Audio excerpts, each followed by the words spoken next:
Namaste, Jai Hind. You're watching or listening to another edition of the ANI podcast with Smita Prakash. This episode is being filmed in Patna, Bihar. My guest in this episode is Prashant Kishore. He's a well-known political strategist who has worked with many top leaders and parties across India, including Mr. Narendra Modi, Mamata Banerjee, Nitish Kumar. He was born in Bihar and is now trying to make a mark in his home state through his own political party, the Jan Swaraj. Can Prashant Kishore challenge or end the long-standing political dominance of Lalu Yadav and Nitish Kumar in Bihar? I'm joined by my colleague Naveen Kapoor in this podcast. Prashant ji, thank you so much for coming on the podcast.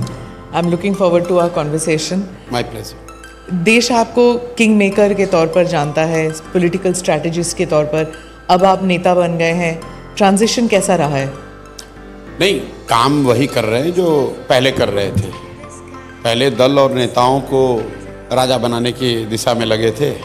कोशिश होती थी, अभी कोशिश ये है कि बिहार के लोग और यहाँ के बच्चे राजा बने. तो फंडामेंटल लेवल पे कोई काम में डिफरेंस नहीं है. पहले भी लोगों को यही सलाह देते थे कि किस तरह से दल को ऑर्गेनाइज करें, किस तरह से वो जनता के बीच में जाएं, किस तरह के का उनका कम्युनिकेशन का स्ट्रेटजी होना चाहिए, संगठन को कैसे और मजबूत या धारदार बनाया जा सकता है, चुनाव कैसे लड़ा जा सकता है.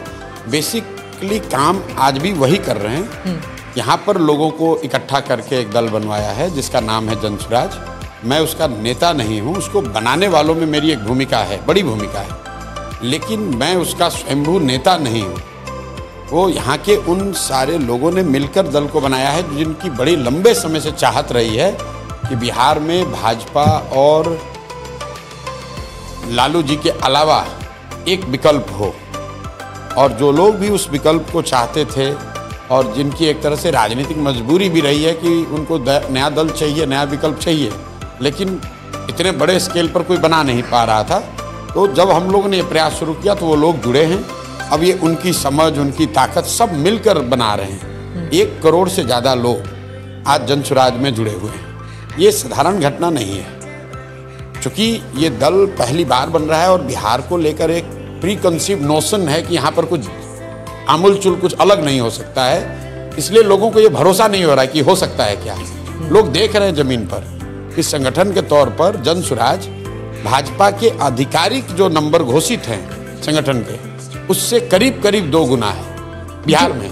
जुड़े हुए हैं का क्या मतलब है? मतलब जो सक्रिय सदस्य हैं, पदाधिकारी हैं और राजनीतिक कार्यकर्ताओं के नज़रिए से जन स्वराज आज बिहार में सबसे बड़ा दल है.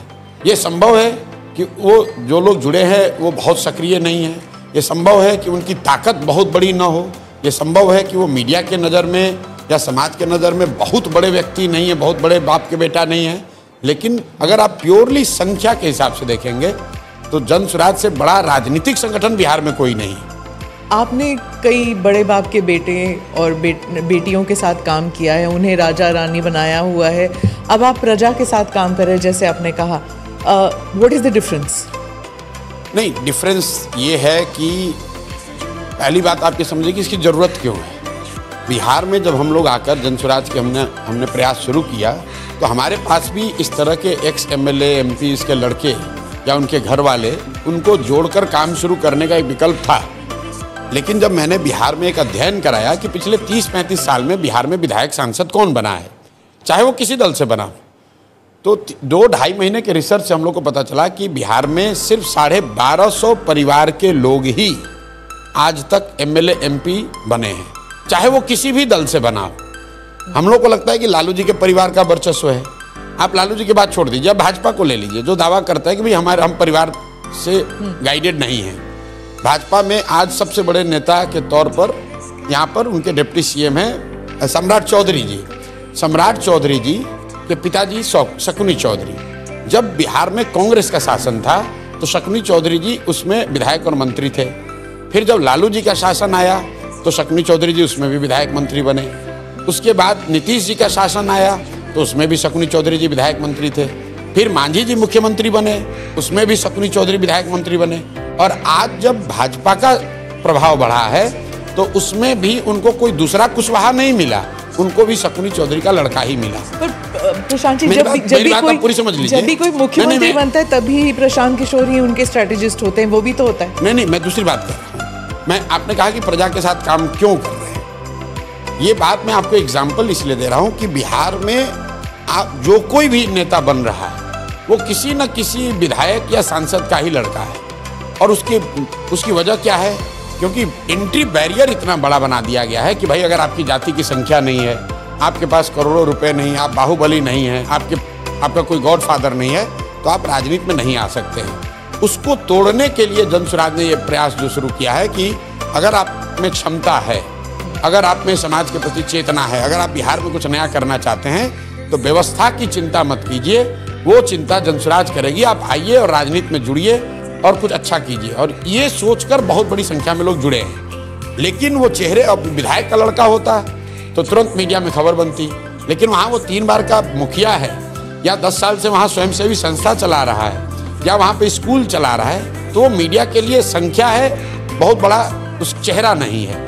इसलिए इतनी बड़ी संख्या होने के बावजूद कई बार लोग कहते हैं कि और दूसरा कौन है, दूसरा कौन है। भाई यहाँ पर सैकड़ों अधिकारी, रिटायर्ड ऑफिसर्स, डॉक्टर्स, लॉयर्स, मैं आपको दावे के साथ कह रहा हूँ कि बिहार में कोई जिला आप उठा लीजिए, वहाँ के सबसे बड़े डॉक्टर, वहाँ के सबसे बड़े वकील, वहाँ से सबसे नामी गिरामी जो पदाधिकारी होगा, कभी रहा हो किसी सर्विस में, स्टेट सर्विस में या इंडियन सर्विसेज में, उसमें से बहुतायत लोग, 50% से ज़्यादा लोग आज जनसुराज में हैं, सक्रिय सदस्य हैं, बड़ी भूमिका में हैं।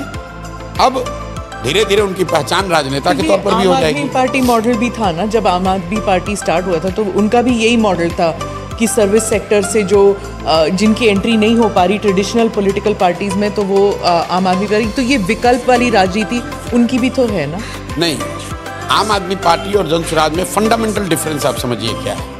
आम आदमी पार्टी आंदोलन से निकली हुई एक व्यवस्था थी, अन्ना आंदोलन से निकली थी, और मेरा आंदोलनों में कोई यकीन ही नहीं है। मैं कैमरे पे कहता हूँ, मैं आंदोलन और क्रांति में बिलीव नहीं करता हूँ, क्योंकि ह्यूमन हिस्ट्री को अगर आप पढ़ेंगे तो फ्रेंच रेवोल्यूशन को अगर आप अपवाद के तौर पर हटा दें तो किसी भी क्रांति से समाज का बहुत बड़ा सृजनात्मक काम नहीं हुआ है। क्रांति और आंदोलन को हम लोग कभी कभी ऐसा समझते हैं कि इससे सुधार होगा, नहीं। क्रांति और आंदोलन समाज में किसी व्यवस्था को हटा सकता है, किसी को पद से हटा सकता है, सल्तनत को उखाड़ सकता है, वो नई व्यवस्था नहीं बना सकता है। जैसे बिहार के नजरिए से देखिए, यहाँ जेपी का आंदोलन हुआ, इंदिरा जी की सत्ता खत्म हो गई, लेकिन उससे बिहार सुधरा नहीं। तो अन्ना का आंदोलन हुआ, उससे यूपीए की सरकार चली गई, लेकिन उससे नई व्यवस्था नहीं बन गई। नई व्यवस्था बनाने के लिए तो नए लोगों को आना पड़ेगा।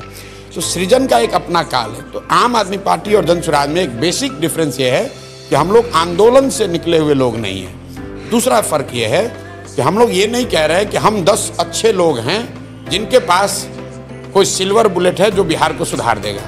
2.5 साल हो गए मुझे यहाँ काम करते हुए, आप मेरा एक भी स्पीच नहीं सुना सकते जहाँ मैं ये कह रहा हूँ कि भैया आप जनसुराज को वोट दे दो, प्रशांत किशोर को वोट दे दो, और हम आएंगे तो ये 4 चीज़ करेंगे जिससे सुधर जाएगा।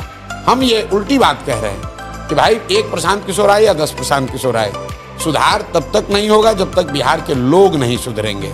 दोनों में फर्क है। तीसरी बात, हम लोग बिल्कुल गांधी और अंबेडकर को लेकर ही चल रहे हैं, उसमें कहीं कोई दो मत नहीं है। हम लोग रेवोल्यूशनरी नहीं है, हम लोग इंक्रीमेंटल चेंज की बात कर रहे हैं। सोसाइटी को सुधारे बगैर नहीं राजनीति सुधर सकती है।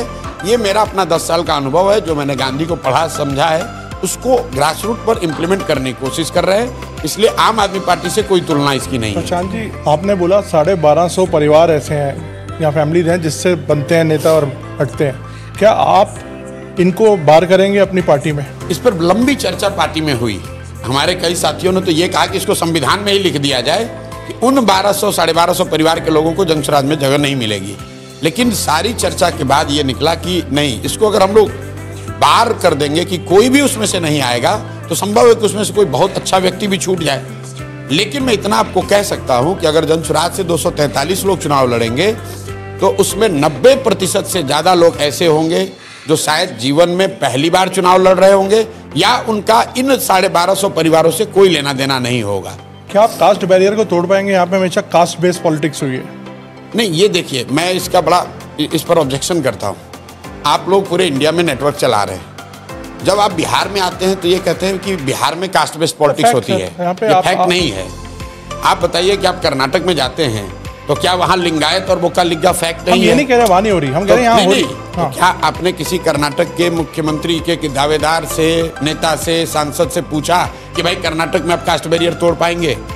क्या आंध्र प्रदेश में कम्मा रेड्डी कापू का राजनीति नहीं हो रहा है? लेकिन जब आप चंद्रबाबू नायडू और जगन मोहन रेड्डी को इंटरव्यू करते हैं तो उससे ये नहीं कहते कि कास्ट बैरियर आंध्र में तो बिहार में पूछेंगे ना। नहीं, वहां पर भी आपने नहीं पूछा है, आज तक नहीं पूछा किसी ने नहीं। ये बिहार के प्रति कहीं ना कहीं बायस दिखाता है। आप जब योगी जी को इंटरव्यू करते हैं तो ये नहीं पूछते हैं कि यूपी में आप कास्ट बैरियर तोड़ पाइएगा। आप मुझे अगर पूछा है तो मुझे भेजिए लिंक। मैं भी राजनीति में हूँ। मेरे भाई गुजरात में खाम थियरी हमने पढ़ा सुना देखा है। खाम थियरी क्या है? क्षत्रिय, हरिजन, आदिवासी, मुस्लिम, कांग्रेस उसी से राज करती थी। उसको तोड़ने के लिए भाजपा वालों ने पटेल और अदर ओबीसी का कॉम्बिनेशन बनाया। क्या आपने मोदी जी से, केशुभाई पटेल से, बघेला जी से या कांग्रेस के नेताओं से ये पूछा कि भाई आप गुजरात में कास्ट के बैरियर को कैसे तोड़ेंगे? देखिए, कास्ट भारत में एक सच्चाई है, समाज की सच्चाई है। जो भी बात समाज की सच्चाई होगी वो राजनीति में भी आपको दिखेगा। उसका डिग्री अलग अलग हो सकता है, लेकिन अगर समाज में कास्ट है तो राजनीति में भी कास्ट होगा। समाज में भ्रष्टाचार है तो राजनीति में भी भ्रष्टाचार होगा। समाज में अगर हिंदू मुस्लिम की भावना है तो राजनीति में भी दिखेगा। तो ये बात नहीं है कि खाली बिहार में ही ऐसा है। अब मैं आता हूँ आपके सवाल पे। बिहार में भाई पिछले 15 साल से भाजपा को बड़ी सफलता मिल रही है लोकसभा के चुनाव में। ज़्यादातर लोगों का मानना है कि भाजपा को सफलता नहीं मिल रही, मोदी जी के नाम पर वोट पड़ रहा है। अब एकदम ध्यान से सुनिए। आपने कहा कि बिहार में कास्ट बेस्ड पॉलिटिक्स है, हर आदमी कास्ट पे वोट करता है, और बिहार में आप ये कह रहे हैं कि मोदी जी के नाम पर वोट पड़ रहा है। तो मोदी जी के जाति के बिहार में कितने लोग रहते हैं ये बता दीजिए। और अगर नहीं रहते हैं, उन लोगों ने मोदी जी को वोट कैसे किया है? अगर हर आदमी जाति पर ही वोट कर रहा है तो बिहार में मोदी जी को वोट किसने किया ये बता दो, क्योंकि मोदी जी के जाति का तो बिहार में कोई नहीं है। इसका मतलब ये है कि लोग जातियों से अलग हटके भी मोदी जी के नाम पर वोट किए हैं। चाहे वो हिंदूवादी होने के नाम पर करे, हिंदू मुस्लिम के लिए करे, राम मंदिर के लिए करे, विकास के लिए करे, वो एक अलग मुद्दा है, राष्ट्रवाद के लिए करे, लेकिन जाति के नाम पर तो नहीं कर रहे हैं। लालू जी को देख लीजिए। लालू जी को आप लोग कहते हैं बिहार में MY समीकरण है। Y तो उनकी जाति हुई, M मुस्लिम हुए, 18% मुसलमान है। वो लालू जी की जाति का तो नहीं है। वो लालू जी को क्यों वोट करता है? वो इसलिए नहीं कर रहा है कि वो जाति का है, इसलिए कर रहा है कि वो भाजपा को वोट दे नहीं सकता है, तो डर के मारे लालू जी को देता है। तो जाति एक फैक्टर है, लेकिन जाति एकमात्र फैक्टर नहीं है। पर आपके लिए कई सारे एनालिस्ट कहते हैं कि जब विधानसभा चुनाव करीब आएंगे तो सब यही उठाएंगे कि प्रशांत किशोर जो हैं ये स्वर्ण जाति के हैं, और आपकी जाति भी एक रोल प्ले कर सकती है। नहीं, देखिए, ऐसा है कि अगर आप पैदा हुए हैं भारत में तो किसी न किसी जाति में आप पैदा हुए हैं। उसका यहाँ पर बोलबाला नहीं है ना स्वर्ण जाति का। ये आपको किसने कहा? मान लीजिए नीतीश जी नहीं है, एक मिनट, लालू जी नहीं है। बस मैं आ रहा हूँ। नीतीश जी की जाति का कब बोलबाला था यहाँ पर? नीतीश जी की जाति की कितनी संख्या है बिहार में? 2% से कम नीतीश जी की जाति की संख्या है। तो नीतीश जी जब तक मुख्यमंत्री नहीं बने थे तो क्या हमने किसी एनालिस्ट ने कहा था कि उनकी जाति का बोलबाला हो जाएगा बिहार में? और मेरी जाति का बोलबाला क्यों होना चाहिए? भाई, बोलबाला तो अच्छी सरकार का होना चाहिए, लेकिन ये जो धारणा है कि आपकी जाति की संख्या ज़्यादा होगी तो आप जीत पाएंगे, ये सिर्फ बिहार नहीं, पूरे इंडिया का हमसे आंकड़ा ले लीजिए। ज़्यादातर राज्यों में जो सबसे ज़्यादा संख्या वाली जातियों के नेता हैं वो मुख्यमंत्री या टॉप पोस्ट पर नहीं पहुंचते हैं। आप आंध्रा को उठा के देखिए। आंध्रा में सबसे बड़ी जाति दलितों के बाद कापू की है, लेकिन वहाँ मुख्यमंत्री कौन बन रहा है? वो कम्मा बनते हैं या रेड्डी बनते हैं। महाराष्ट्र में भी आप देख लीजिए, जिनकी सबसे बड़ी जाति की संख्या वो नहीं बनते हैं। गुजरात, जिसकी जो सबसे बड़ी जाति की संख्या होती है उसका राज्य के टॉप पोस्ट पर पहुंचना। मोदी जी की जाति के कितने लोग गुजरात में? शरद पवार जी के जाति के महाराष्ट्र के लोग सबसे ज्यादा संख्या में थोड़ी ना। तो आप मुख्यमंत्री बन जाएंगे। मेरी बात नहीं हो रही है, मैं आपको एक दूसरी बात बताने की कोशिश कर रहा हूँ कि जिसकी संख्या ज्यादा होती है उसको शुरुआती ताकत उसकी ज्यादा दिख सकती है।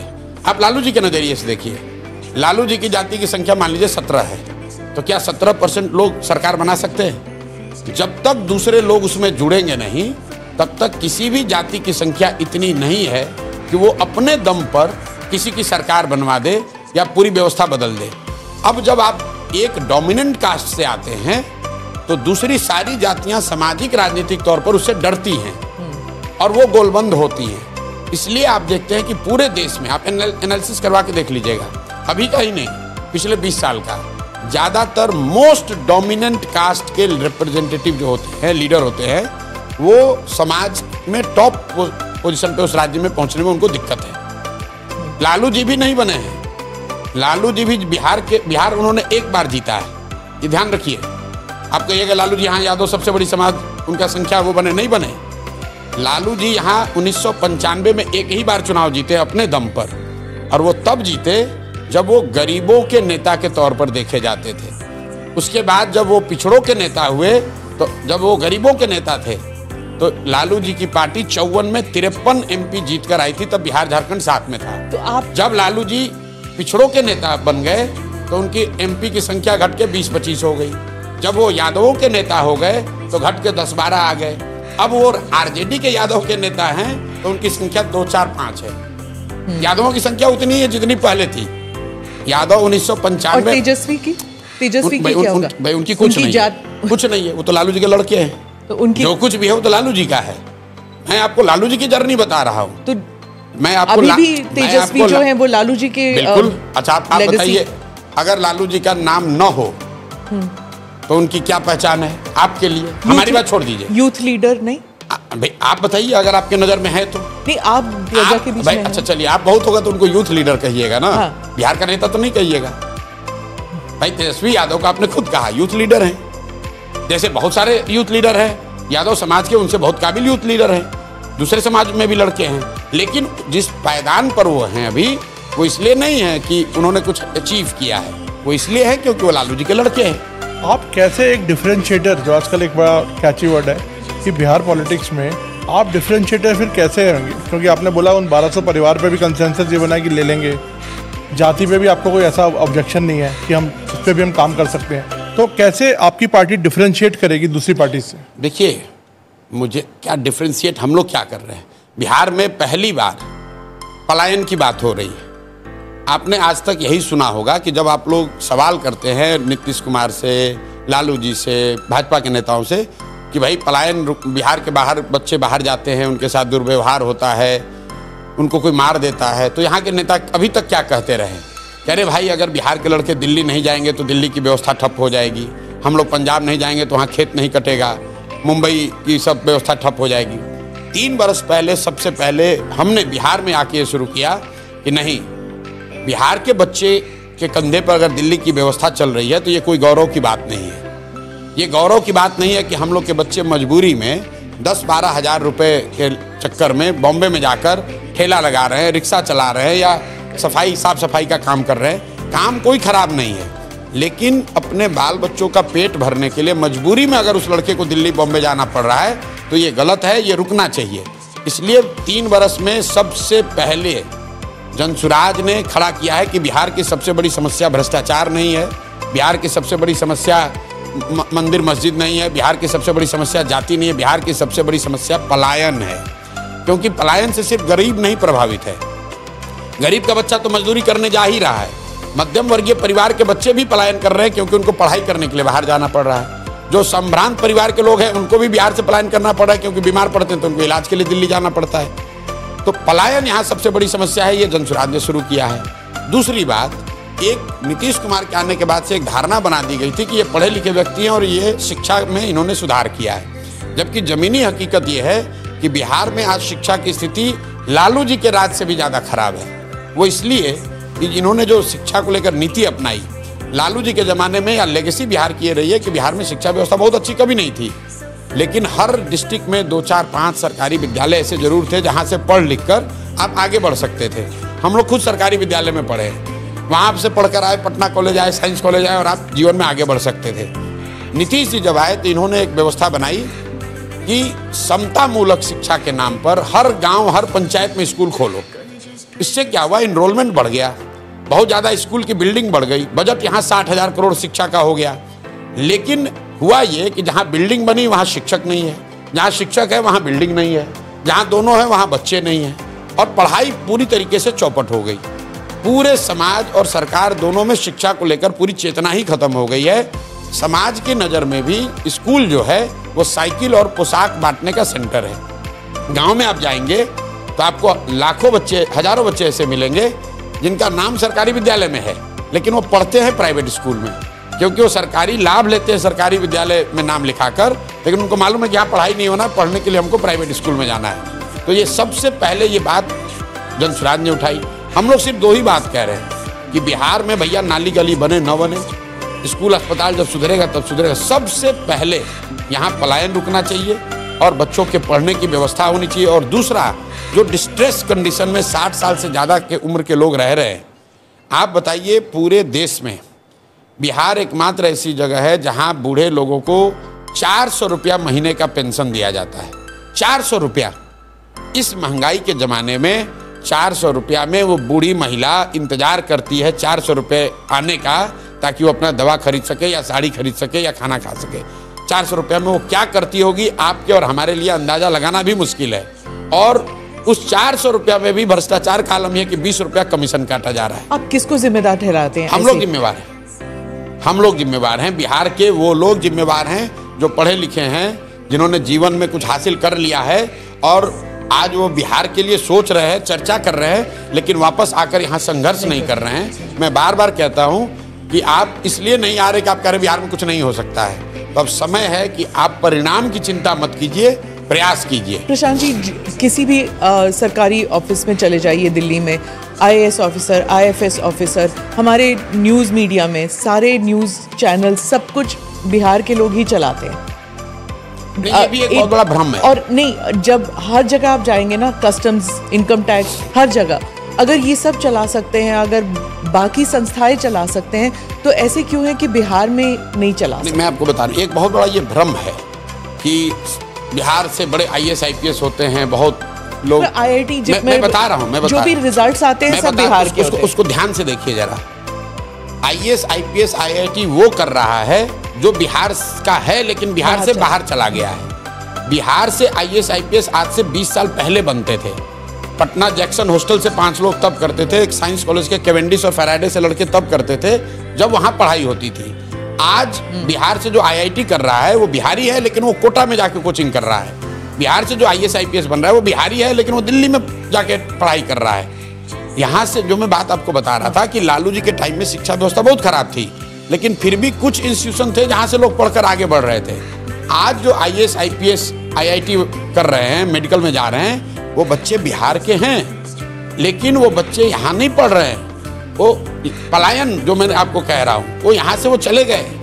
10वीं 12वीं के बाद परिवार ने अपना जमीन, चूंकि शिक्षा को लेकर लोगों के मन में ये है कि भाई गरीबी से निकलना है तो हमको IAS IPS बनना है, हमको लाल बत्ती चाहिए, ये गांव-गांव में क्लीसेड है। तो लोग अपना जमीन बेच कर भी जा रहे हैं। आप दिल्ली में जितने भी कॉलोनी है जहाँ लोग कोचिंग ट्यूशन कर रहे हैं, उसमें बहुतायत बिहार के लोग हैं। हाँ। कोटा में बहुतायत बिहार के लोग हैं। इंजीनियरिंग करने वाले किसी कॉलेज में आप बेंगलोर में जाइए, तमिलनाडु में जाइए, सब बिहार के लोग हैं। तो वो तो बिहार में होता तब बिहार का फायदा होता ना। आप क्या करेंगे अगर सरकार में आएंगे, अगर आप मुख्यमंत्री बनेंगे, तो इसको कैसे? पहली बात कि मेरे मुख्यमंत्री की बात नहीं है, जन स्वराज ने जो फंडामेंटल 3 बातें कही है कि 15 साल से कम उम्र के बच्चों के लिए बिहार में इतनी अच्छी शिक्षा की व्यवस्था बनाई जाए कि वो व्यवस्था पर बोझ न बने। और उसके लिए हम लोग 2 काम कर रहे हैं। पहला तो ये कर रहे हैं कि हर गांव में स्कूल बनाने के बजाय हर प्रखंड में कम से कम हम लोग 5 विश्व स्तरीय विद्यालय बनाना चाहते हैं, जो नेतरहाट का मॉडल यहाँ पर बिहार में है। बिहार में नेतरहाट एक विद्यालय रहा है, अभी झारखंड में चला गया है। एक विद्यालय से 1500 से ज़्यादा IAS IPS बने हैं, और उस विद्यालय में जाने वाले ज़्यादातर लोग मध्यम या निम्न आर्थिक वर्ग से लोग आते थे। तो हम लोग का लक्ष्य है कि बिहार में हर प्रखंड में कम से कम 5 अच्छे विद्यालय ऐसे जरूर बनाए जाएं जहां पर विश्व स्तरीय पढ़ाई हो। और इन 5 विद्यालयों को बनाने के लिए भी मैं कह रहा हूं कि मुझे 5 साल लगेंगे, क्योंकि हर साल जो यहाँ बजट उपलब्ध है उसमें मैं एक विद्यालय को बढ़िया बना सकता हूँ। प्राइवेट पार्टनरशिप में मैं भी आ रहा हूँ, नहीं मैं उस पर आ रहा हूँ। दूसरा, जब ये करेंगे, अगर आप 5 विद्यालय बनाएंगे तो उससे क्या होगा, तो पूरे स्कैंडिनेवियन कंट्री में ये मॉडल है कि rather than taking good school to the every village, take people kids to the good school. जो शहरों में जो होता है, दिल्ली में आप बैठे हैं, आपके घर के बगल में स्कूल नहीं है, स्कूल आपसे 10 किलोमीटर दूर है, आप अपने बच्चे को गाड़ी से या स्कूल बस से भेजते हैं। तो जन स्वराज का मॉडल ये है कि हर प्रखंड में कम से कम 5 अच्छे अगर विद्यालय बना दिए जाए और स्कूल बस की सुविधा दे दी जाए तो 20 मिनट से ज़्यादा किसी को ट्रैवल नहीं करना पड़ेगा और ये व्यवस्था 5 वर्ष में बनाई जा सकती है। हम लोग का लक्ष्य है कि 10 साल में हर प्रखंड में 10 ऐसे विद्यालय बनाए जाए, हर साल एक, क्योंकि हमारे पास 15 से 20 हज़ार करोड़ रुपया ही ऐसा हम लोग स्पेयर कर सकते हैं जो कि इस पर खर्च हो। अब आप ये कहिए कि भाई आप 10 साल में इसको बनाएंगे तो दूसरों का क्या होगा, उनकी जीवन तो उनका रुकना नहीं है। उसके लिए हम लोग जो व्यवस्था बना रहे हैं, जो वेस्ट में व्यवस्था है कि गरीब लोगों को ये सुविधा दे दी जाए कि अगर आप अपने सरकारी विद्यालय से खुश नहीं हैं अपने इलाके के, तो आप अपने बच्चे को प्राइवेट स्कूल में भेजिए वहीं पर, और उसका जो एक रेगुलेटेड फीस है वो सरकार की ओर से दिया जाएगा। कुछ लोगों का ये कहना है कि अरे भाई ये कीजिएगा तो सब प्राइवेट में जाएगा। बिल्कुल नहीं जाएगा। अगर पटना में आज यहाँ बैठे लोगों को मैं पूछूं कि भाई तुम साइंस कॉलेज में पढ़ोगे कि प्राइवेट कॉलेज में पढ़ोगे, 100% लड़के कहेंगे मैं प्राइवेट साइंस कॉलेज में पढ़ूंगा। अगर आपसे पूछूं कि आपका लड़का पटना मेडिकल कॉलेज से मेडिकल करेगा कि रमैया से करेगा, रमैया का फीस भी सरकार भरेगी, तो आप कहेंगे नहीं भाई हमको तो पटना मेडिकल कॉलेज में जाना है। ये पूरे वर्ल्ड ओवर प्रूवन चीज़ है।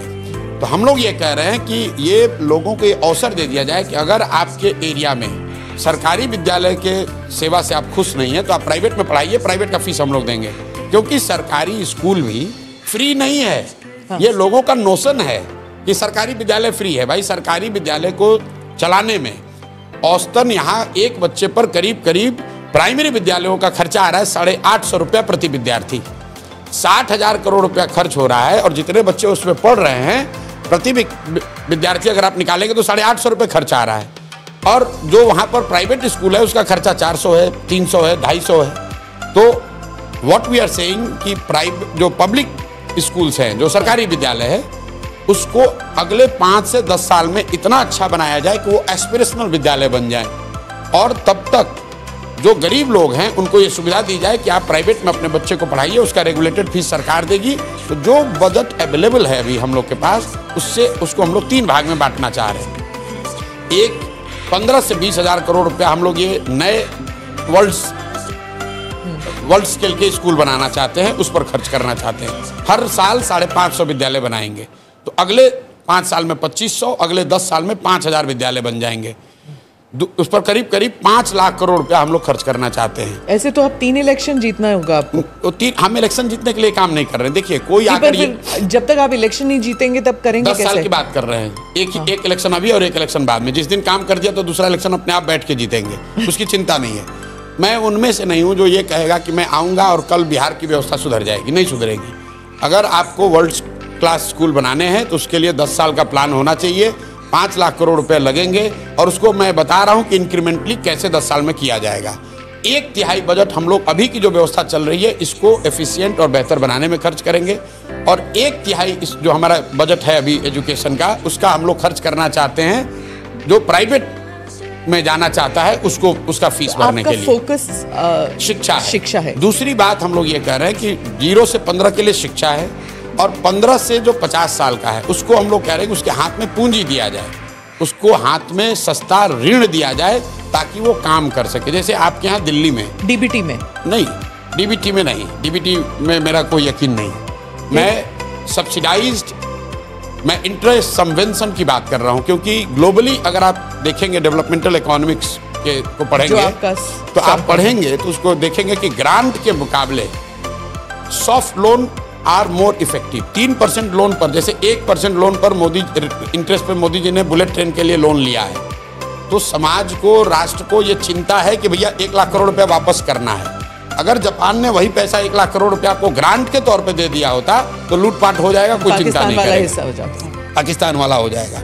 तो ये ग्लोबली प्रूवन मॉडल है कि ग्रांट जब आपको मिलता है तो आप उसको रिस्पेक्ट नहीं करते हैं। तो बिहार में हम लोग इंटरेस्ट सबवेंशन स्कीम लाना चाहते हैं, जहां आपको 10%, 12% ब्याज ना देना पड़े, 4% ब्याज देना पड़े। अगर आप रोजी रोजगार का अवसर यहाँ पैदा करेंगे। और कृषि में भी ये नहीं, कृषि को मैं ला रहा हूँ दूसरे। तो पहले आप 3 फंडामेंटल चीज़ समझिए। 0 से 15 में हम चाहते हैं कि बच्चों के लिए पढ़ाई की व्यवस्था इतनी अच्छी हो कि वो आगे चलकर व्यवस्था पर बोझ ना बढ़े। 15 से 50 के लोगों को हम लोग वो पूंजी उपलब्ध कराना चाहते हैं ताकि वो अपने पैर पर खड़ा हो। वो पूंजी आएगा कहाँ से, वो मैं आपको बता रहा हूँ। और 50 साल से ऊपर के जो लोग हैं, जो ना पढ़ सकते हैं ना रोजी रोजगार कर सकते हैं, वो करीब करीब 1.5 करोड़ की आबादी है। उसके लिए मैं चाहता हूं कि 2000 रुपये महीने की व्यवस्था हो जाए ताकि वो बेसिक डिग्निफाइड लाइफ जीत सके। फंडामेंटली यही 3 बात कह रहे हैं। अब मैंने आपको स्कूल की बात बताई कि इस शिक्षा को कैसे सुधारेंगे। अब आप ये कह सकते हैं कि ये इतने बड़ी जो सबसे बड़े 15 से 50 का समस्या है कि इनको रोजगार कैसे दोगे, पलायन कैसे रुकेगा, इनको पूंजी कहाँ से आएगी। इसके लिए सिंपल बात है, बिहार में लोगों का पलायन इसलिए हो रहा है क्योंकि यहाँ से पूंजी और बुद्धि का पलायन हो रहा है। पूंजी का पलायन का मतलब ये नहीं है कि हम बाहर से इन्वेस्टमेंट लाएंगे। पूंजी का पलायन का मतलब ये है, आप समझिएगा कि सीडी रेशियो जो है, जो रिजर्व बैंक जारी करता है, देश में अभी सीडी रेशियो है एवरेज 70, अभी हुआ था 74, तो देश में हंगामा हुआ, भाई कम करो, ज़्यादा पैसा दिया जा रहा है। बिहार में सीडी रेशियो 1990 से पिछले साल तक है 40%। इसका मतलब क्या है कि हर साल बिहार से, पिछले साल बिहार से करीब करीब 2.25 लाख करोड़ रुपया बैंकों ने बिहार के लोगों का यहाँ से ट्रांसफर किया है दूसरे राज्यों में, वहाँ पर रोजी रोजगार के लिए। तो तेलंगाना में सीडी रेशियो, आंध्रा में, गुजरात में, तमिलनाडु में, केरल में सीडी रेशियो कितना है? 90, 95, 100, 105। इंडस्ट्री नहीं है ना, इसीलिए तो इंडस्ट्री कैसे, कोई लेना देना नहीं है। इन्वेस्टमेंट तो उसी में जा रहा है। नहीं, बिल्कुल नहीं। आप तो इतनी बड़ी पत्रकार हैं, आप जाकर देखिए कि जितनी बैंकिंग, HDFC जितना बैंक लोन देता है, तो 2/3 लोन रिटेल लोन है, वो SME का लोन नहीं है, वो इंडस्ट्री का लोन नहीं है। सारी जो बैंकिंग इंडस्ट्री है, 70% इंडिया की इकोनॉमी, 64% तो सर्विस सेक्टर में है। रिटेल भी तो नहीं रिटेल है, तो उसके लिए कंजम्पशन बढ़ना चाहिए। यहाँ पर आप अपने बच्चे को पढ़ाना चाहते हैं, उसके लिए लोन लेना है, उसके लिए इंडस्ट्री की क्या जरूरत है? आप मोटरसाइकिल खरीदना चाहते हैं, उसके लिए आपको पर्सनल लोन चाहिए। अगर आपको गाड़ी खरीदनी है, आपको YouTube चलाना है, आपको एक छोटा दुकान खोलना है, उसके लिए इंडस्ट्री क्या जरूरत है? अगर IT हब बन जाएंगे तो लोग आएंगे। मैं बिल्कुल उसके पक्ष में नहीं हूँ, वो लेटर स्टेज में होगा। जब तक यहाँ पर कंजम्पशन नहीं बढ़ेगा, look at the figure of per capita expenditure in Bihar. हम लोग इनकम की बात करते हैं, better economic indicator is expenditure indicator, कि लोग कितना खर्च कर रहे हैं। बिहार में पर कैपिटा एक्सपेंडिचर जो है वो देश में सबसे कम है। हाँ। तो आप जब खर्च ही नहीं करेंगे तो कोई इंडस्ट्री क्यों लगाएगा? जब पैसे है नहीं तो खर्च क्या करेंगे? हाँ, बिल्कुल सही बात। पैसे क्यों नहीं है? पैसे नहीं होने की 2 वजह है। एक तो आपकी इनकम कम है, और दूसरा जो पैसा है भी, वो पैसा जब आप बैंक में रखते हैं तो बैंक वाले उसको दूसरी जगह ट्रांसफर कर रहे हैं। There are only 2 source of credit. एक जो पैसा आप कमाकर खर्च के बाद बचाते हैं वो आपका कैपिटल है, और दूसरा जो बोरोड कैपिटल है जो आप बैंक से लेते हैं। ठीक है, अगर बिहार में 70% क्रेडिट सीडी रेशियो हो तो हर साल बिहार में 2.25 लाख करोड़ रुपया, ध्यान दीजिए, 2.25 लाख करोड़ रुपया बिहारियों का पैसा एक्स्ट्रा इन्वेस्ट होगा। उसके लिए किसी इंडस्ट्री की जरूरत नहीं है। हम लोग ये चाहते हैं कि एज ए फर्स्ट स्टेप जो बिहार का पैसा है वो बिहार में लोगों को ऋण मिले। यहाँ बैठे हुए लोगों से पूछ लीजिए, जो लोग यहाँ बैठे हैं, अगर आपको नोएडा में फ्लैट खरीदना है, HDFC आपको लोन दे देगा आपके इनकम स्टेटस पर, लेकिन अगर आपको खगड़िया के अपने गांव में घर बनाना है तो HDFC लोन नहीं देगा। ये काम क्या नीतीश कुमार ने नहीं किया? क्या लालू यादव ने नहीं किया? यही बात आप दिन भर ये कॉन्क्लेव कीजिएगा। सबसे ये एक सवाल मेरा आग्रह जरूर पूछिए कि भाई प्रशांत किशोर कह रहे हैं कि हर साल बिहार से करीब 2 लाख करोड़ रुपए का पूंजी का पलायन हो रहा है, और 1990 से ये आंकड़ा लिख लीजिए, RBI का आंकड़ा अभी चेक करा लीजिएगा पूछने से पहले। 1990 से लेकर पिछले वित्तीय वर्ष तक बिहार से 26,35,000 करोड़ रुपया बैंकों ने ट्रांसफर किया है दूसरे राज्यों में, जो बिहार का पैसा है। अब आप कह रहे हैं कि नीतीश कुमार क्यों नहीं करते हैं? तो भाई उनको समझ होगा तब तो। आप बिहार में किसी पॉलिटिशियन को सीडी रेशियो की बात करते हुए अगर सुने हो तो हमको बता दीजिए। आज पूरे दिन मिल के आप खाली यही पूछिए, आपके यहाँ तेजस्वी यादव भी आएंगे, नीतीश कुमार भी आएंगे, उनसे पूछिए कि भाई प्रशांत किशोर ने ये कहा है। यहाँ के फिनांस मिनिस्टर को बुला लीजिए, अगर वो बता दे कि भाई सीडी रेशियो होता क्या है, ये 2 लाख करोड़ रुपया ट्रांसफर हो रहा है, ये बता दे तो हम इस काम ही छोड़ देंगे। उसको मालूम ही नहीं कि भाई ये होता क्या है। भाई देश के स्तर पर आप निर्मला सीतारामन जी से सवाल पूछती हैं कि सीडी रेशियो 74 हो गया है, बैंकों में स्ट्रेस है, पूछते हैं ना आप लोग, वो जवाब दे रही हैं। बिहार के फिनांस मिनिस्टर को बुलाइए, उसको पूछिए भाई अभी तुम्हारा सीडी रेशियो क्या है। बिहार में भी कॉन्स्टिट्यूशनली एक कमिटी है जिसका काम है कि इसको देखे हर महीने कि सीडी रेशियो राष्ट्रीय औसत के आसपास रहे। मुख्यमंत्री भी उस बैठकों में जाते हैं, नीतीश कुमार भी जाते हैं, लेकिन जाते हैं खड़ा होकर भाषण देते हैं, भाई बैंक वाले तुम लोग लोन नहीं दे रहे हो, बहुत दिक्कत हो रहा है, आप लोग सुधारिए। लेकिन जैसे नीतीश कुमार का बात यहाँ पुलिस वाला नहीं सुन रहा है, सीओ बीडीओ डॉक्टर टीचर नहीं सुन रहा है, वैसे बैंकर भी नहीं सुन रहा है। क्योंकि बैंक के लोन तब देंगे जब उनके लिए आप कंड्यूसिव इन्वायरमेंट बनाएंगे, उनके साथ मिलकर काम करेंगे, तब तो वो करेंगे। बैंकर हमारी बात सुनकर ये कह रहे हैं कि पहली बार भैया कोई बात तो कर रहा है हम लोग का। हम लोग तो कल मुझे रात में मैं सारण में था, कैनरा बैंक के आरएम और डीएम मिले वहाँ। मैंने पूछा भाई कैनरा बैंक के लिए बिहार कितना बड़ा मार्केट है? बोला सर बहुत बड़ा मार्केट है। हमने बोला क्रेडिट के लिए या डिपॉजिट के लिए? कहता सर अभी तो डिपॉजिट के लिए है, आप आ जाए, आप जैसे लोग आ जाए तो हम लोग चाहते हैं यहाँ लोन भी दें। यहाँ लोन देने के लिए कोई सुविधा ही नहीं है। प्रशांत जी आप कह रहे हैं कि नीतीश कुमार की बात कोई नहीं सुनता है, दरोगा भाई अगर नहीं सुन रहा है तो सीडी रेशियो 40 क्यों है? तो और सुनिए एक बात, क्योंकि आपका हम इसीलिए पहले आए हैं कि आपके पास दिन भर आपका कार्यक्रम है। लालू यादव के लड़के आएंगे यहाँ, लालू जी आए तो उनसे भी पूछिएगा। लालू जी जब मुख्यमंत्री बने, और ये मेरे कहने पर मत पूछिए, अपनी टीम से रिसर्च करा लीजिए। लालू जी जब 1990 में मुख्यमंत्री बने तो बिहार में क्रेडिट डिपॉजिट रेशियो था 36%। लालू जी जब तक रहे मुख्यमंत्री तो वो घट के हो गया 18.5%। 18.5%। बैंक पैसा तो यहाँ ले रहे हैं, लेकिन लालू जी की इतना जंगल राज हुआ कि डर के मारे वो सब पैसा बाहर चला गया। नीतीश जी के सारे सुशासन, सो कॉल्ड सुशासन के बाद वो 18 बढ़ के 40 हुआ। लेकिन मैं आपको पूरा आंकड़ा दे रहा हूं, 1990 से लेकर पिछले वित्तीय वर्ष तक आरबीआई का आंकड़ा ये बता रहा है कि अगर बिहार में देश के औसत के बराबर सीडी रेशियो होता तो 26 लाख करोड़ रुपया बिहारियों का बिहार में रहता। आप अंदाजा लगाइए उससे कितने ज़्यादा घर बनते, कितनी ज़्यादा गाड़ियाँ खरीदी जाती, कितनी दुकानें खुलती, कितने लोग छोटे व्यापार करते। उससे यहाँ रोजगार होगा, उससे पलायन रुकेगा। इसलिए हम लोग का पहला जो बजुका है वो ये है कि 6 महीना में सीडी रेशियो को इंक्रीमेंटल बेसिस पर 70 जरूर कर देंगे। और वो इतना बड़ा टेढ़ा काम नहीं है। आपके पास बजूका है, दूसरी तरफ क्या है? क्योंकि आप जिस तरह दूसरी तरफ जात है, दूसरी तरफ लालू दिखाएंगे भाजपा का डर और भाजपा दिखाएगा नीतीश का डर। अभी प्रधानमंत्री आए, आप उनके भाषणों को सुनिए। और अभी हमने ये सीरीज भी शुरू किया है, प्रधानमंत्री इन गुजरात, प्रधानमंत्री इन बिहार। प्रधानमंत्री कच्छ गए, उन्होंने कहा कि भाई कच्छ में, मेरे कच्छ में, इनके वो सब उनके शब्द हैं, मेरे कच्छ में दुनिया का सबसे बड़ा सौर ऊर्जा पार्क बन रहा है। प्रधानमंत्री आए मधुबनी, उन्होंने कहा बिहारियों को, 9 करोड़ बिहारियों को 4 किलो अनाज देने की गारंटी है, ये मोदी की गारंटी है। भाई 4 किलो अनाज तो पूरे देश में बांटा जा रहा है। मोदी जी का एक भाषण हमको दिखाइए आप गुजरात में जहां उन्होंने ये बात कही हो कि हम 4 किलो अनाज दे रहे हैं। तो भाई जब आप गुजरात में जाते हैं तो आप बात कर रहे हैं गिफ्ट सिटी का, आप बात कर रहे हैं सोलर पार्क का, आप बात कर रहे हैं इन्वेस्टमेंट समिट का, आप बात कर रहे हैं कि गुजरात जब 75 साल का होगा तो वो कैसा दिखेगा। और जब आप बिहार में आते हैं तो आप कहते हैं हम आपको 4 किलो अनाज दे रहे हैं, हमने अयोध्या में मंदिर बना दी, हमने पाकिस्तान को 4 टुकड़ों में बांट दिया। अरे भाई बिहार को भी तो बताओ। फिर आप कह रहे हैं इंडस्ट्री चाहिए नहीं, हमें जरूरत ही नहीं है इंडस्ट्री। बिल्कुल इंडस्ट्री, हमने ये नहीं कहा कि नहीं चाहिए। आप बात नहीं समझे। हमारी प्रायोरिटी क्या है? हमारी पहली प्रायोरिटी है कि मुझे यहाँ से पूंजी का पलायन रोकना है।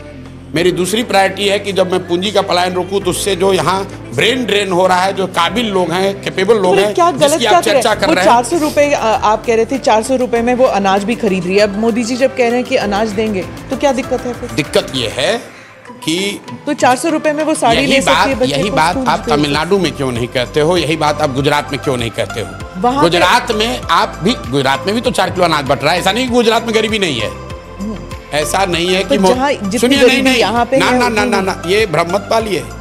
गुजरात में श्रमिक नहीं, ऐसी बात नहीं है। गुजरात में हमने 3 साल गुजरात में काम किया है। गुजरात में भी 25% लोग की स्थिति वही है जो बिहार में है। 25% लोग भी गुजरात में भी उसी दशा में जी रहे हैं। ये जो 80 करोड़ लोग को अनाज दिया जा रहा है, 80 करोड़ लोग बिहार में थोड़ी रहते हैं, उसमें गुजरात में भी लोग हैं, तमिलनाडु में भी लोग हैं। बात इसकी है कि एज ए प्राइम मिनिस्टर, आप गुजरात के भी प्राइम मिनिस्टर हैं, बिहार के भी प्राइम मिनिस्टर हैं। गुजरात के लोगों ने आपका MP 25 जिताया है तो हम लोगों ने 30-35 जिताया है। एक बार बिहार के लोगों को भी तो बताओ भाई कि भाई तुम्हारे यहाँ चीनी मिल कब लगेगा, तुम्हारे यहाँ इंडस्ट्री कब लगेगी, बिहार के बच्चों का पलायन कब रुकेगा, बिहार के लोगों का शिक्षा कब सुधरेगा। बिहार में आप वो बात ही क्यों नहीं करते? काम नहीं कर पाए वो छोड़िए, उसका बात भी नहीं कर रहे हो, क्योंकि ये प्री नोशन है कि बिहारियों को क्या चाहिए भाई, 4 किलो अनाज दो। मधुबनी में आए मोदी जी, सुनिए सुनिए ना सुनिए, मोदी जी आए अभी मधुबनी में, उनके मुंह से निकल गया या उनके लिखने वालों ने गलती कर दी। उन्होंने कहा कि सहरसा से, अपने हिसाब से बहुत बड़ी घोषणा की है, सहरसा से आधुनिक वंदे भारत ट्रेन चलेगी, जिससे श्रमिक परिवार के लोग आसानी से यहाँ से बॉम्बे और सौराष्ट्र में जाकर मजदूरी कर पाए, उनको जाने में सुविधा होगी। अब बताइए ये कितनी गलत बात है कि मोदी जी ये कह रहे हैं कि बिहार के बच्चों को मजदूर बनकर सौराष्ट्र और मुंबई में काम करने के लिए एक और बढ़िया ट्रेन खोला जाएगा। ट्रेन खुले, लोग ताली बजा रहे हैं, प्रशांत किशोर इसका विरोध कर रहे हैं, हमें ऐसी ट्रेन नहीं चाहिए। तो बैठे रहे, सुनिए, ना काम हो ना कुछ नहीं हो, लेकिन हमें ऐसी ट्रेन नहीं चाहिए जहां पर हम लोग के बच्चे जानवर की तरह बैठकर मजदूरी करने जाएं। अब आप कहिए कि यहीं बैठा रहे, तो अंग्रेजों ने भी यही कहा कि तुम लोग यहाँ खाए बगैर मर रहे हो, हमारे साथ चलो मॉरिशस में चल के मसाला का खेती करो। तो क्या वो हम लोग का भला कर रहे थे? आप मोदी जी का भाषण सुनाइए जब वो गुजरात में ये कहे कि भाई गुजरात से श्रमिक परिवारों के लिए आधुनिक वंदे भारत ट्रेन चलेगी, जहां से कि आप बॉम्बे में जाकर काम कीजिएगा, चाहे मनमोहन सिंह जी हो या मोदी जी हो। मनमोहन सिंह जी पंजाब कोई भी आदमी, मनमोहन सिंह जी इतने बड़े इकोनॉमिस्ट थे, हार्वर्ड में गए ना पढ़ने के लिए, क्या फर्क पड़ता है? उनको ये समझ नहीं थी कि बिहार की स्थिति क्या है, उनकी समझ तो होगी। उनको ये समझ नहीं थी कि यहाँ पर बिहार में क्या चल रहा है, बिहार की इकोनॉमिक स्थिति क्या है। उनको देश की इकोनॉमिक स्थिति की समझ थी, बिहार की समझ नहीं थी। मैं आपको बताता हूँ कि बिहार में फैक्ट्री क्यों नहीं लोग लगाते। अगर बिहार में फैक्ट्री लग जाए तो 10-12 हजार रुपए में गुजरात में, तमिलनाडु में मजदूरी करने के लिए लेबर मिलेगा कहाँ से? अगर पंजाब में गेहूं की खेती बंद हो जाए तो उससे देश में गेहूं की उपलब्धता कम हो जाएगी। तो कोई नहीं चाहेगा कि पंजाब में गेहूं की खेती बंद हो जाए। उसी तरह बिहार और उत्तर प्रदेश के कुछ हिस्से जो है, इसको लेबर का फैक्ट्री बना दिया गया है, और लोग ये चाहते हैं कि ये मोटे तौर पे स्थिति बनी रहे, ताकि लोग यहाँ से 10-12 हजार में जाएं, गुजरात में, तमिलनाडु में जो इंडस्ट्रियल जोन्स हैं वहाँ पर जाकर यहाँ पर लेबर वहाँ पर काम करे। अगर बिहार में फैक्ट्री लग जाए, ऐसा आप तो मोदी जी को खूब जानते हैं, मोदी जी अगर कह दें तो किस उद्योगपति की आज देश में इतनी हिम्मत है कि वो बिहार में उद्योग नहीं लगाएगा?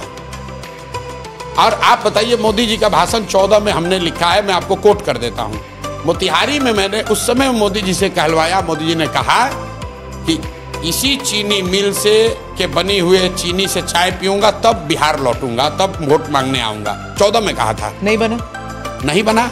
अरे भैया, मोतिहारी चीनी मिल का जमीन एक एक टुकड़ा बांट दिया गया, बेच दिया गया, और खरीदने वाले आधे से ज्यादा भाजपाई हैं। आपके कैमरे पर कह रहा हूं, फिर कहेगा कि मानहानि का दावा करेंगे।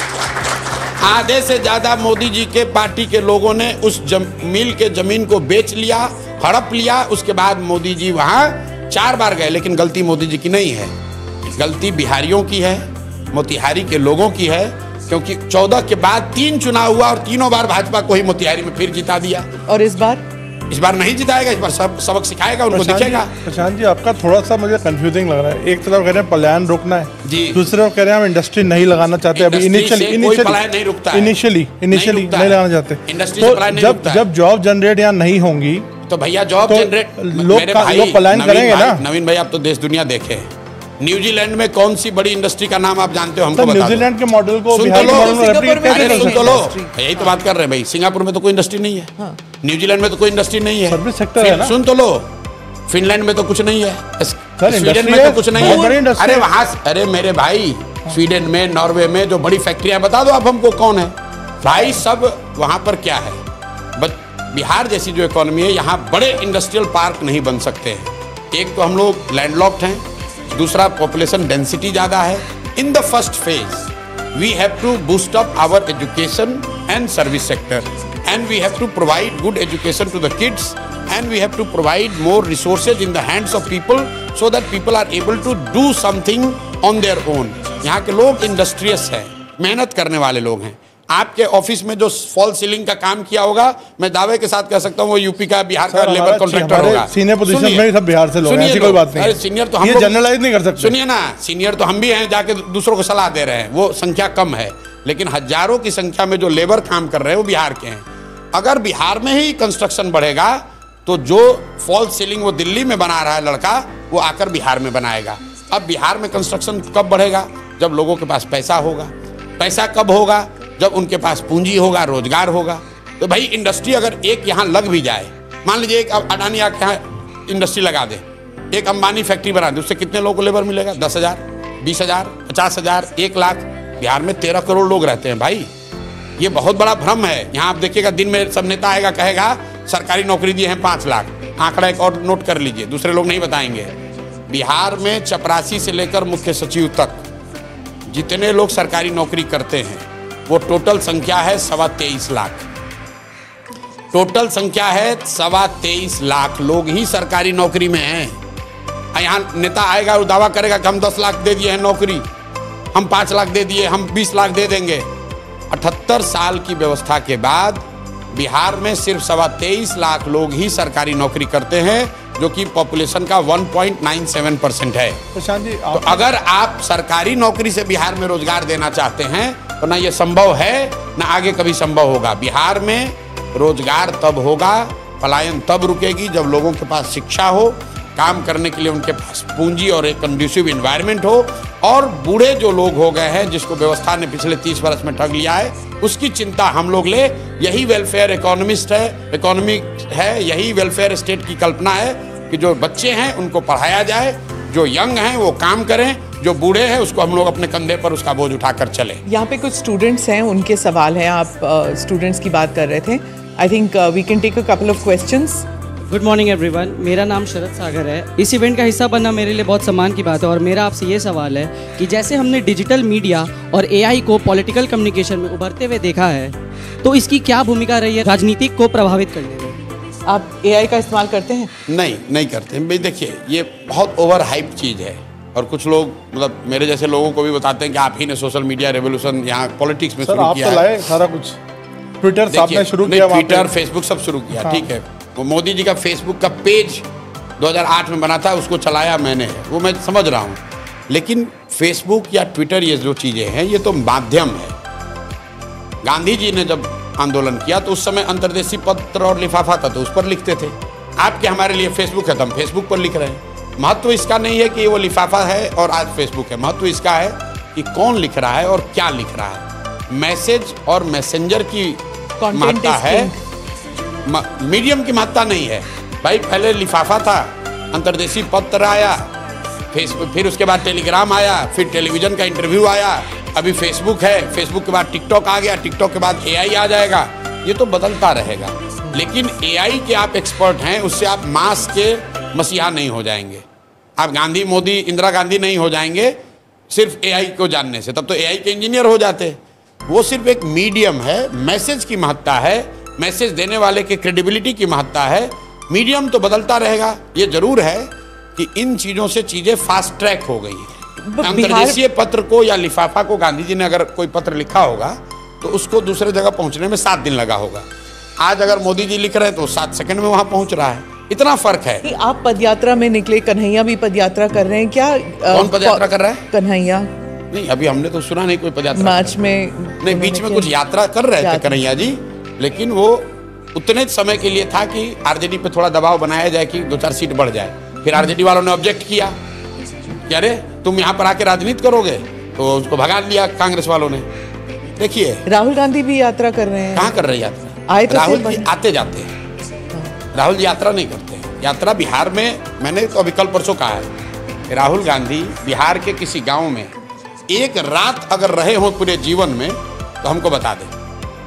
एक रात पूरे जीवन में राहुल गांधी एक रात अगर किसी बिहार के गांव में रह के दिखा दें तो हम मान लेंगे। अरे भाई, तुम दिल्ली में बैठ के बिहारियों के नाम पर हंसते हो और यहाँ पर आके बैठ के ज्ञान दे रहे हो। राहुल गांधी के पार्टी कहाँ हंसते हो? क्या किया उन्होंने? कहा सुनिए, दिल्ली में अभी उनके तेलंगाना में उनके चीफ मिनिस्टर रेवंत रेड्डी, अभी नया चीफ मिनिस्टर बने हैं, 2-2.5 साल हुआ है। उससे पहले टीडीपी में था, उससे पहले आरएसएस में था, भाजपा में। मुख्यमंत्री बनने के बाद उसने आधिकारिक तौर पर एक बयान दिया एक इंटरव्यू में कि बिहारियों का डीएनए है मजदूरी करना, बिहार के लोग पैदा ही हुए हैं मजदूरी करने के लिए। अब उन्होंने ऐसा क्यों कहा? क्योंकि वो जितने उनके राइवल केसीआर के एडवाइजर या ऑफिसर थे वो सब बिहार के बैकग्राउंड के थे। तो वो ये कह रहा था कि तेलंगाना की हालत इसलिए खराब है कि सब बिहारी चला रहा है, और उसको जस्टिफाई करने के लिए एक लाइन और कह दिया कि बिहारियों का तो डीएनए मजदूरी करना है, इस सबको ब्यूरोक्रेट बना के रखा है केसीआर ने। आप मुझे बताइए, राहुल गांधी बिहार में आ रहे हैं, आज कांग्रेसी भी आएंगे, उनसे जरा पूछिएगा कि भाई तेलंगाना में रेवंत रेड्डी पर ने ये कहा है कि नहीं, और अगर कहा है तो आप लोगों ने उस पर क्या सवाल जवाब किया। आप बिहारियों को कहते हो कि तुम पैदा हुए हो मजदूरी करने के लिए, और बिहार में आकर बड़ा बड़ा ज्ञान दोगे। भाई मोदी जी से पूछा जा रहा है कि 1,25,000 करोड़ रुपया का जो घोषणा आप हाथ उठा के किए थे वो पैसा कहाँ गया? तो राहुल गांधी से भी पूछिए, लोग भूल गए हैं। इसी गांधी मैदान में राजीव गांधी ने 1989 में, ध्यान रखिए, 1989 में राजीव गांधी जो प्राइम मिनिस्टर 50,000 करोड़ की घोषणा 1989 में, जो कि 1,25,000 करोड़ से भी ज़्यादा थी, इसी गांधी मैदान से उन्होंने कहा था कि मैं बिहार को डेवलपमेंटल हब बनाऊंगा, इसको मैं अपना डेवलपमेंट का एक्सपेरिमेंटल हब बनाऊंगा, और 50,000 करोड़ रुपए की घोषणा उन्होंने गांधी मैदान से की थी। वो पैसा कहाँ गया? अडवाणी जी ने उसके भी बाद कहा वो था कह ना, जब सकते हैं, विभाजन हुआ था, उसके बाद वो कह सकते हैं कि भैया हम चुनाव हार गए। उसके बाद यूपीए की 10 साल सरकार रही, नरसिम्हा राव 5 साल मुख्यमंत्री रहे, प्रधानमंत्री रहे, 15 साल कांग्रेस की केंद्र में सरकार रही है। बिहार के लिए क्या किए हो बताओ? और अगर गाली नहीं दे रहे हो बिहारियों को, तो राहुल गांधी का तो रेवंत रेड्डी लाडले मुख्यमंत्री हैं। काहे कहा कि बिहार का आदमी मजदूरी करने के लिए पैदा हुआ है, और राहुल गांधी उस पर बयान नहीं देंगे? भाई सिखों के साथ जाति हुई तो कांग्रेसियों ने माफ़ी मांगी ना कि भाई हम माफ़ी मांगते हैं, तो बिहारियों से माफ़ी मांगिए, तब आके बिहार में कीजिए कैंपेन।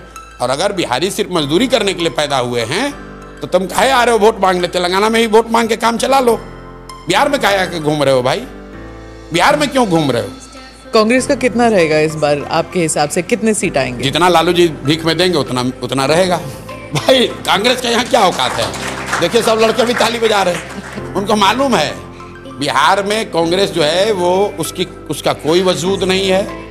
ये पिछले 25-30 साल से लालू जी का झोला ढोने वाले पार्टी हैं। मैंने कैमरे पर कहा है, अब ANI पर कह देता हूँ, राहुल गांधी बड़ी बड़ी बात करते हैं, उनमें राजनीतिक गूदा है, तो एक बार अपने दम पर बिहार में चुनाव लड़के दिखा दे, या वो खाली लालू जी से बराबरी का सीट मांग ले, 40% सीट मांग लो भाई।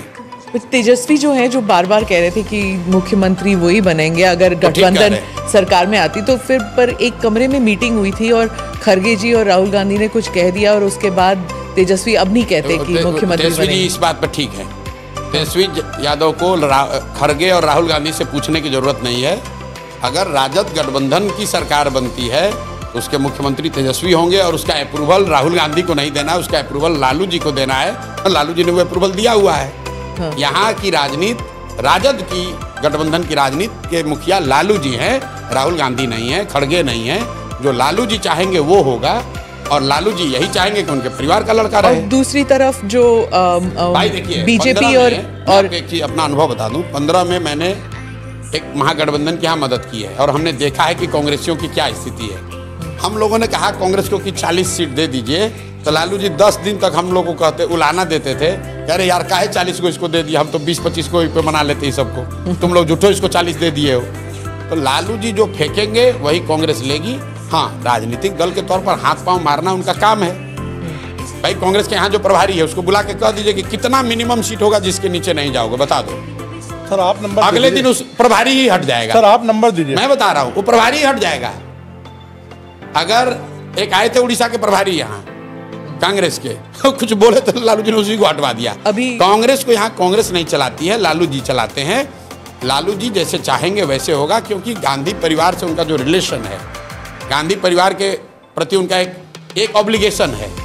गांधी परिवार को लगता है कि जब सोनिया गांधी के विदेशी होने का मामला उठा, उस समय लालू यादव ने उनकी मदद की, उसका वो कर्ज वापस कर रहे हैं, चाहे उसके एवज में बिहार के लोगों का भविष्य बर्बाद हो जाए तो कोई चिंता की बात नहीं। सर अंत में एक सवाल मैं ऑपरेशन सिंदूर पे करना चाहती हूँ कि ऑपरेशन सिंदूर को एक एज अ मिलिट्री ऑपरेशन आप कैसे देखते हैं, और as a political fall out आप क्या देखते हैं? देखिए, ऑपरेशन सिंदूर, मैं कोई मिलिट्री का विशेषज्ञ हूँ नहीं, और मैं उनमें से नहीं हूँ जो कहूँगा कि देश के बाहर और विपक्ष क्या कर रहा है। मैं सरकार की बात मान लेता हूँ। सरकार ने कहा, हम लोग के विदेश मंत्री ने कहा, जयशंकर जी पढ़े लिखे समझदार बहुत सुलझे हुए व्यक्ति हैं, जयशंकर जी ने ये कहा ऑपरेशन सिंदूर के हवाले से, शायद आप लोग के ही इंटरव्यू में, कि जो सीज फायर हुआ वो पाकिस्तान की पहल पर हुआ। तो मैं भाई जयशंकर जी की बात को मानता हूँ। तो अगर पाकिस्तान के पहल पर सीज फायर हुआ, इसका मतलब कि पाकिस्तान दबाव में था, पाकिस्तान की हालत खराब थी। जो हारता है वही तो सीज फायर के लिए हाथ जोड़ कर आएगा। तो अगर पाकिस्तान दबाव में था 1 दिन या 2 दिन के ऑपरेशन सिंदूर के बाद, तो भाई आप काहे सीज फायर किए? आपको 2-4 दिन और चलने देना चाहिए था, वो पाकिस्तान को मार के सेना वाले ठंडा कर देते। तो ये तो सरकार अपनी ही बात में फंसी हुई है। सरकार ये कह रही है कि मिलिटरीली ये सक्सेसफुल है। तो जब सक्सेसफुल था, पाकिस्तान घुटने पर आ गया था, आपसे सीज फायर के लिए रिक्वेस्ट कर रहा था, in the words of foreign minister Jaishankar, तो आपने सीज फायर किया क्यों? देश की जनता तो यही पूछ रही है कि भाई सीज फायर ये अचानक से क्यों हो गया? ट्रंप जी अपना अलग डफली बजा रहे हैं कि हमने अमेरिका से ही करा दिया। तो भाई ट्रंप की बात को हम क्यों मानेंगे? हम तो अपने देश की बात, सरकार की बात मानेंगे। हमारे देश की सरकार कह रही है कि पाकिस्तान के रिक्वेस्ट पर सीज फायर किया गया। तो देश के नागरिक होने के नाते हम लोग पूछ रहे हैं कि भाई इतने दिन के बाद मौका मिला था, आपने ऑपरेशन सिंदूर शुरू किया, देश भर के लोग आपके साथ खड़े हुए, और पाकिस्तान की हालत ये हो गई कि एक ही दिन में सीज फायर के लिए वो घुटने पर आ गए थे, तो 2-4 दिन और चलने देते। सर, और अगर क्या ऑब्जेक्टिव था जो पूरा हो गया कि अच्छा, मीडिया में तो ये चला कि इस्लामाबाद लेना ऑब्जेक्टिव है, नहीं, वो तो मीडिया में तो ये चला कि बलूचिस्तान को स्वतंत्र कराना ऑब्जेक्टिव है, मीडिया में तो ये चला कि जैसे इंदिरा जी ने, सुनिए ना भाई, हम कैसे बोल रहे हैं, मैं बोल रहा हूं भाई, लोगों ने ये कहा, सुनिए, अमित शाह जी ने कहा है पार्लियामेंट में कि हम लोग वो लोग हैं जो देश के लिए जीने मरने वाले हैं, पाकिस्तान ऑक्यूपाइड कश्मीर को लेना हमारा लक्ष्य है। तो अगर पीओके लेना लक्ष्य था और पाकिस्तान घुटने पर आ गया था, तो काहे सीज फायर किए? अगर बलूचिस्तान को आज़ादी दिलानी थी, पाकिस्तान घुटने पर था, तो क्यों समझौता किए? आप ही बता दो भाई कि अगर पाकिस्तान डर गया था या घुटने पर था, तो क्यों समझौता किए? और अगर नहीं था, तो फिर आप जो बता रहे हो वो गलत है। दोनों बात तो सही नहीं हो सकती है। और ये बात सिर्फ जो जयशंकर जी ने कहा है उसी पर कह रहा हूँ। ट्रंप साहब तो कह ही रहे कि हम इंडिया को डरवा, इंडिया पाकिस्तान को दोनों को बुला के डांटे और इन लोगों में समझौता करा दिए। हम ट्रंप की बात पर नहीं जा रहे हैं, हम जयशंकर की बात कह रहे हैं। एंड तो कहीं होता है ना, क्या एंड? तो भाई वही एंड, मतलब लोग तो ये पूछ रहे हैं कि भाई आपने सायरन बजवाया, प्रैक्टिस करवाया, तो हम लोग तो तैयार थे 2-4-5 दिन के लिए। एक ही दिन में काहे सीज फायर कर दिए? 2-4 दिन और चलने देते, पीओके ले लेते हम लोग, तब आप कर लेते। बालूचिस्तान अलग हो जाता तब हम लोग कर लेते। अगर पीओके ले लेते जी ने समझौता कर लिया, तो भाई कम से कम बांग्लादेश को अलग करा दिया ना, तो कुछ तो आप कर लेते। जो टेरर इंफ्रास्ट्रक्चर है वो तो ध्वस्त हुआ ना, ध्वस्त हो गया। विजुअल तो है, चले भाई रिकॉर्ड कर लो, विजुअल तो है। आप सरकार की ओर ना, विजुअल तो ठीक ही है। आप ये कह सकते हैं कि टेरर इंफ्रास्ट्रक्चर पाकिस्तान का ध्वस्त हो गया, कुछ डैमेज हुआ। तो सर, लोग ये चाह रहे हैं कि जब मौका मिल गया तो पूरा ही साफ कर देते। तो समतल थोड़ी ना कर सकते, एक मुल्क एक न्यूक्लियर, अच्छा तो उसके डर से रुक गए, कहीं तो रोकना पड़ेगा ना। तो ये पहले बता देते कि भाई हम शुरू करेंगे लेकिन न्यूक्लियर के डर से फिर रुक जाएंगे, तो पहले ही बता देते देश को भाई। अरे भाई आप ये बता दो कि चाहते क्या थे। मैं ये समझता था कि आपका उद्देश्य ये है कि टेरर इंफ्रास्ट्रक्चर पूरी तरीके से ध्वस्त कर दिया जाएगा। वो कोई नहीं कह सकता है कि हो गया है। कुछ टेरर इंफ्रास्ट्रक्चर